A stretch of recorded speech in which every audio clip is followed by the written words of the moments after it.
Good evening, folks. We got a really good one here for you tonight. I got my cousin Justin with me here. He's down doing some shed hunting with me for the weekend. So we just finished up a walk here tonight, ended up finding one, but we're gonna be at it all weekend, so we're expecting to find quite a few more.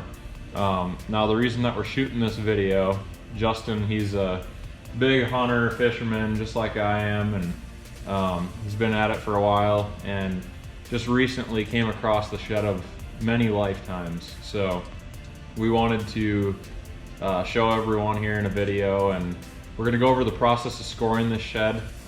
We're not official scorers by any means, so we're just gonna kind of go over it and show you what types of measurements you need to get to add up the score of the shed.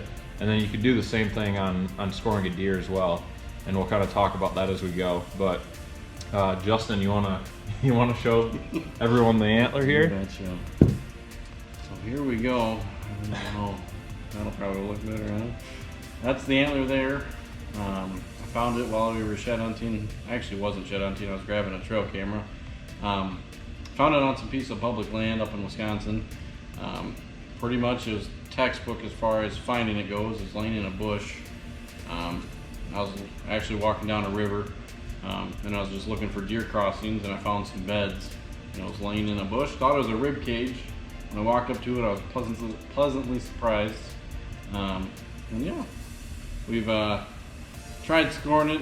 I didn't do a very good job. Like Colin was saying, we're not professional scorers, but he's got a nice tape here we can use and see what we come up with.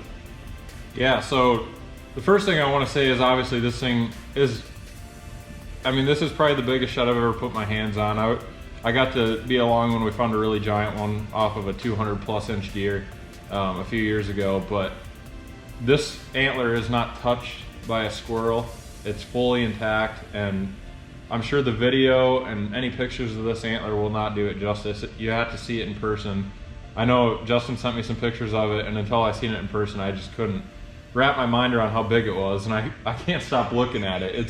This is the biggest antler I've probably ever seen, and the fact that it's a public land wild deer is just, I hate to say it, but Justin's never gonna find another shed that's this big ever again. Definitely won't top it. So what we're gonna do before we start scoring this thing, we're gonna play a couple clips from Justin when he found this shed, and I'm gonna tell you guys right now that if your reaction to finding a shed like this is anything different than what Justin's was, then you're not doing something right. It was the perfect reaction, so we're gonna go ahead and play that. Okay. I finally calmed down. Oh my god.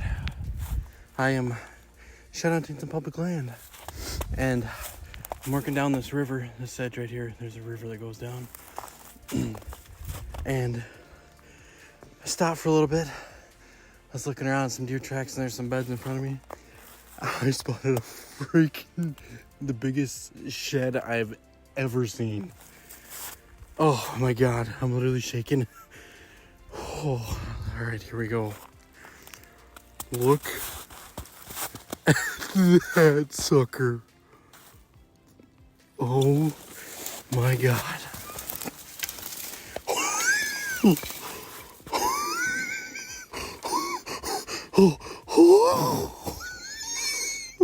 my god. All right, so we're gonna start scoring this thing here. I'm gonna show you guys the tape I'm using. I just got like a soft tape here, and I don't know how accurate it all is, but we're gonna get an idea of how much this thing scores. And honestly, if this thing comes out anything over 90 inches, then we for sure probably have a 200-inch deer. I'm guessing there's almost no way that this thing isn't over 200. But before I start scoring it, I'm just going to go over the measurements that you're going to need when you're scoring an antler. So I got everything written down on a piece of drywall here. The first thing that we're going to do is going to be the main beam, and then we're going to have the G1, which is also known as the brow tine, the G2, G3, and G4. Basically as many as the deer has. There's one on here which it's kind of like a flyer. It's coming off the main beam, but it shouldn't really affect the score. We're just going to call that one of the non-typical points. So that brings me to the next one. You got your non-typical points, which is all the flyers and all that kind of stuff. We're gonna see what is an inch or more and add all that stuff up for the non-typical stuff. And then you have 4 mass measurements, which is 1 on the base and then in between the tines. And I'm pretty sure it's centered in between all of them. Like I said, we're no professionals, but I've done this a few times and kind of got close. So that's what we're gonna go with. But we should get a pretty rough a good estimate of how much this thing scores. And then when you're doing this on an actual deer, all you're gonna do is you're gonna measure the other antler the same way that you would this one, and then you measure the inside spread and add all that up. So we're gonna go ahead and start measuring this thing, starting with the main beam. So we're probably gonna need to work together on this, but we'll get the end of it. Probably just, start right about here, and then just kind of pinch it. And then I'll just keep going up the back side of the main beam. And just keep pinching it as we go. Alright, so right there on the very end, we got about 25 and 7/8.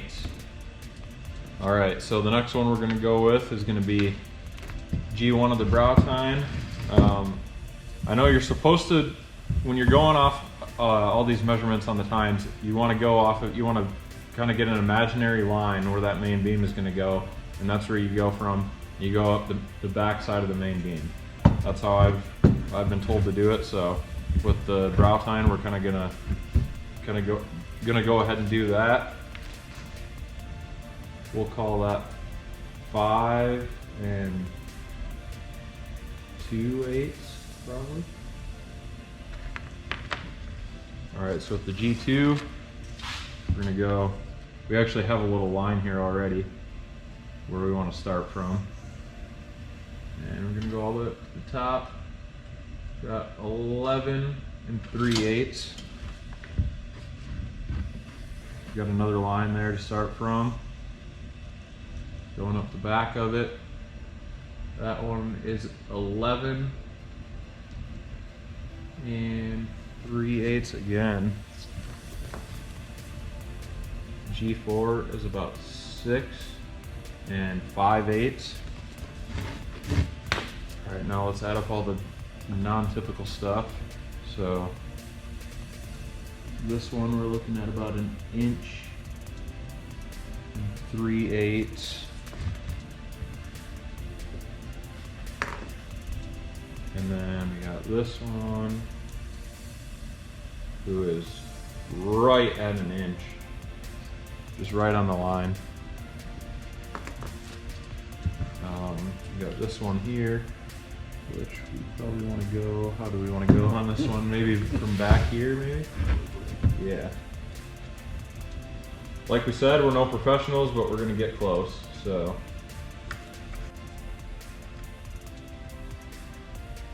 That one is about 2 1/8.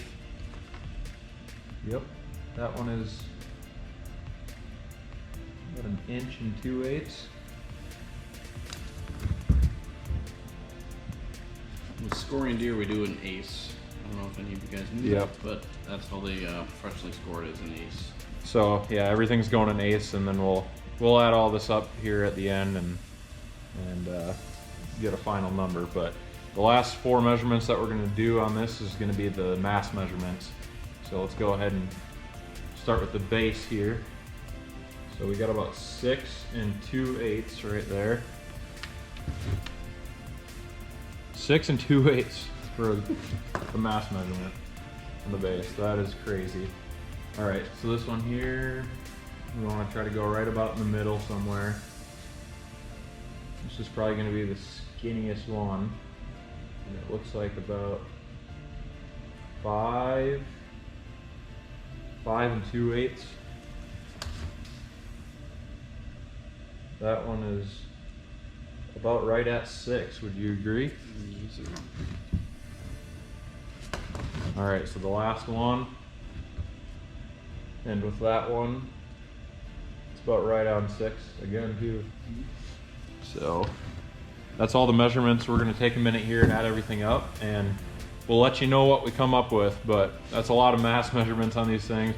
I think the biggest thing I can say is I really wish you could take the mass on all these tines and stuff too, because this whole antler is just so massive, and I've never seen anything like it. It makes every other antler that I have right now just look tiny. So we'll get this thing added up and give you guys a final score on it. All right guys, we just added everything up, and the final score that we came up with right here is 89 6/8.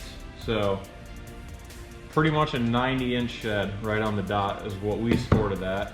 I know these guys maybe scored it a little bit higher, and I don't know if we did everything 100% right, but either way, we should be within, you know, a few inches, and the inches on paper don't really matter. The fact that you got a shed that looks like that, that's the main thing. So yeah, that's pretty sweet.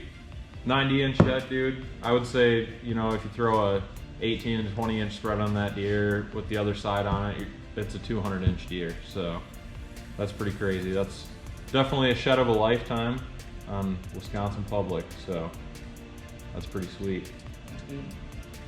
Well, awesome.